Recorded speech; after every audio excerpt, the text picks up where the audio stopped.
He is the main person behind the scene, inspiring us all to get together to the place. His Holiness Bhaktimarga Swami Maharaj. And Maharaj will be also our key speaker today. He will give the keynote speech for 7 minutes. So without any further ado, I'd like to welcome His Holiness Bhaktimarga Maharaj to take the mic. Thank you. Haribol, I hope you're all enjoying the wetness.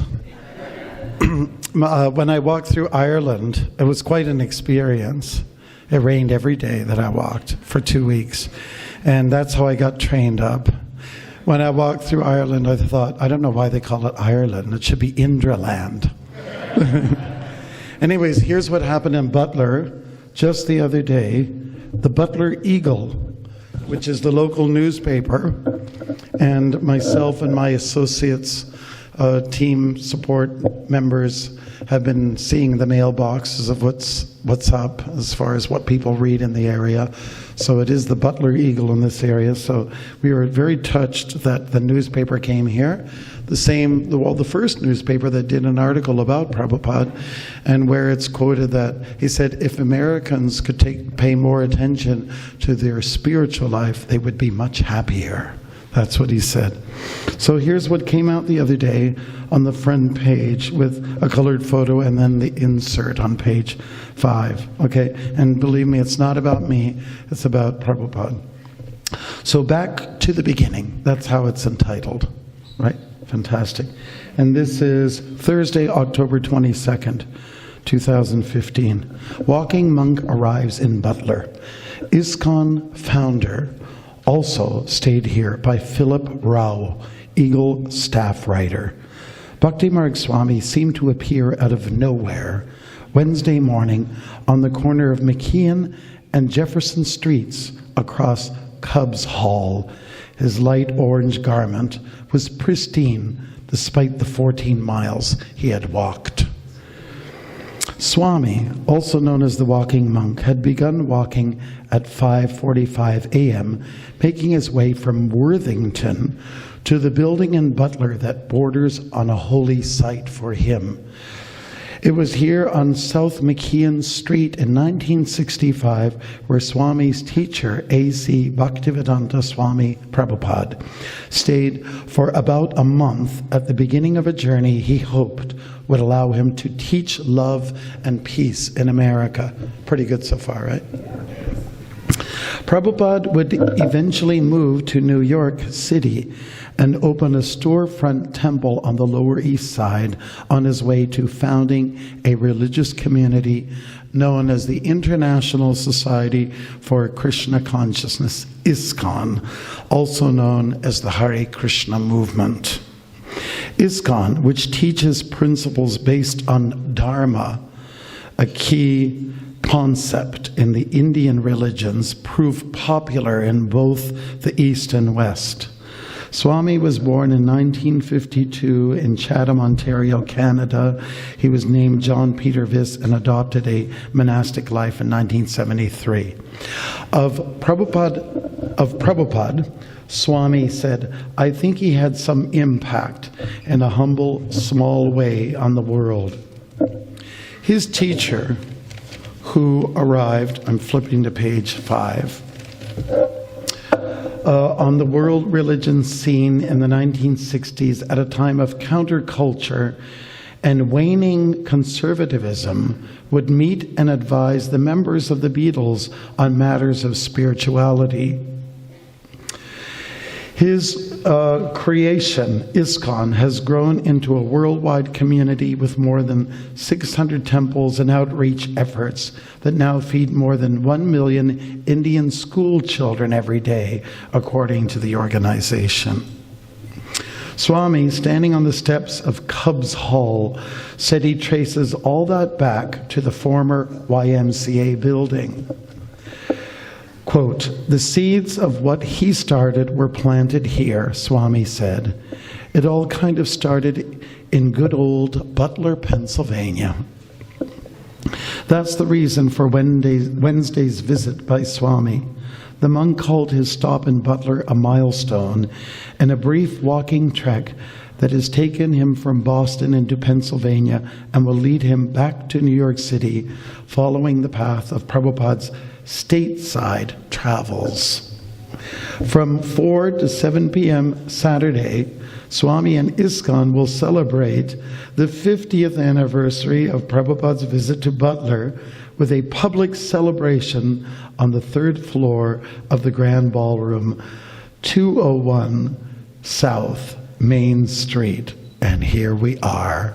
That's my comment. The free event will include a live musical meditation, talks from spiritual teachers, and a free vegetarian meal. Swami said his message to people who seek out his guidance is both simple and complex. Quote, "We need to walk more and make it more of a meditative experience," he said. "I think the ultimate goal in the end is to clear your head before you leave this world, to clear the cobwebs." Swami has walked across Canada 4 times since his first cross-country marathon walk in 1996. He's also walked to Israel, Guyana, Ireland, among other countries. He said his marathon walks have exposed people's common characteristics despite their cultural and social differences. And of course, in America, there's Dunkin' Donuts everywhere we go. Okay, people demonstrate their big-heartedness and also their indifference, Swami said. Every day you hanker for some sort of human interaction, and it does come in all sorts of different ways. On Swami's walk through New York State, he met police officers who were investigating calls about a man wearing orange, the color of Swami's traditional saffron dhoti denoting his celibacy, and sleeping by the side of the road. The officers thought Swami might be an escaped convict. Swami's walk through Pennsylvania, during which he had been staying with friends and acquaintances, has brought him into contact with Amish communities whose work ethic, the monk says, has impressed and heartened him.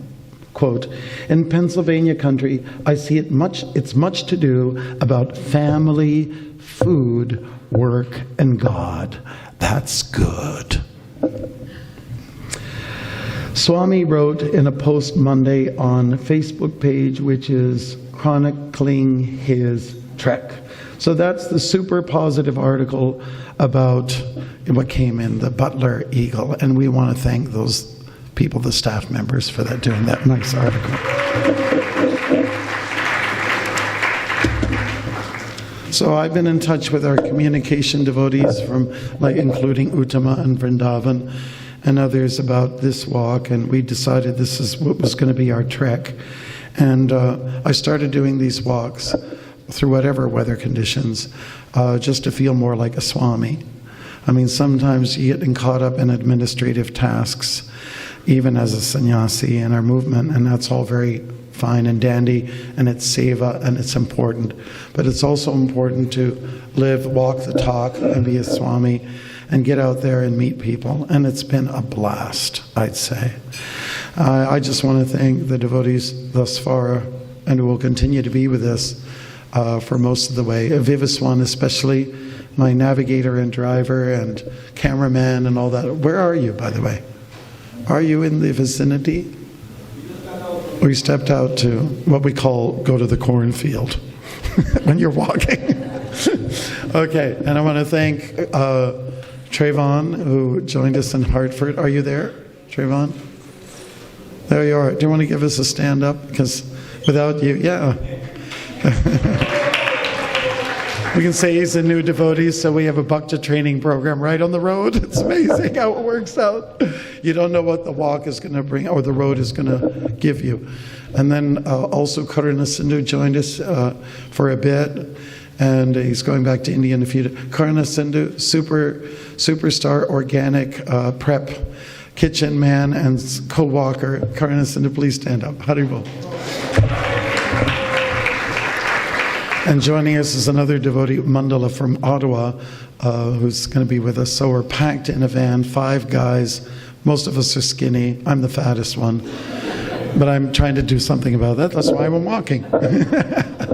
Okay, so anyways, we just want to encourage devotees to go more this direction. Spend a little time where you will do pilgrimage. Pilgrimage isn't limited to India. Don't think it is.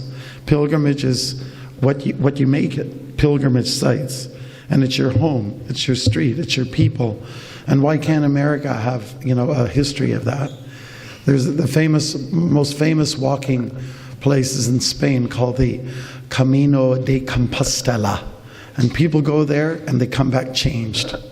So that change is like a good one, a good transition. You take time for yourself. It's a prayerful walk.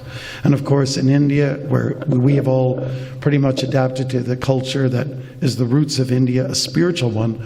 And there's a whole history of people walking and doing parikrama. And we need to do that a little bit more. I have one friend from Canada who walked to Canada. I went once across, and he did some research. There's only one place which is kind of an official pilgrimage place, and it's from Montreal to Quebec City. And I thought, that's pathetic. It's great that they do it. And there's like crucifixes all along the way every few kilometers or miles. But, we need more places like that where people will go for a spiritual journey. And that's always been an analogy in life, Life is like going on a road or a trail, and you meet with good and bad elements, and you just go through it all. And in the end, we're supposed to be meeting Krishna at the end. And if it's not Krishna, if that's not your anticipation, just enjoy the walk. We spoke about that a little bit in New Vrindavan this morning. Some devotees, they're interested to go back to Godhead, but I'm personally happy to not go back to Godhead and just to take birth again in this Hare Krishna movement and do more walking and because it's, like I said earlier, it's a blast. And so there's a few slogans that I've used in the past with newspapers and the public. If you walk, you rock. More walking, less squawking. So if people take a little more time for this, especially in the morning, and with japa beads and so on, all the better, then think about how the medical bills will go down. Think about how you will meet people along the way. That's what happens, the magic of meeting people. We're all in cars. And I spoke to Ambarish about this before. Ambarish, great-grandson of Alfred Ford. And I said, once, this was about 4 years ago, I said, Ambarish, I just want to admit to you something. I hope it doesn't hurt your feelings, but I don't like cars. I just don't like them. I don't like what they've done to the world. And he said, Maharaj, it's okay. I don't like them either. So this is really perhaps a revolutionary thing to kind of go back. It's hard to go back. It's hard to go back at what was good. But there's some things that we must revisit, and because it's good for you on every level, physical, social, psychological, and ultimately spiritual. Prabhupada did it. We just walked from the Y, the old Y, to the Agarwal's place. And that's not a big deal. But he did go on longer walks in the morning. So he led the example, and we need to do that. And we need to start caring about ourselves. And wherever I go in my travels, not always walking. Sometimes I take a jet. I cheat. And sometimes people ask, have you learned how to walk on the water yet? I said, I haven't mastered that yet. Then what I find is that diabetes, heart conditions some of the heavy-duty problems, challenges that devotees face. So to counteract that, let's get more into the walking and meet your neighbor. Hare Krishna. Srila Prabhupada ki. Thank you, Bhaktimarga Swami Maharaj, for your wonderful talk.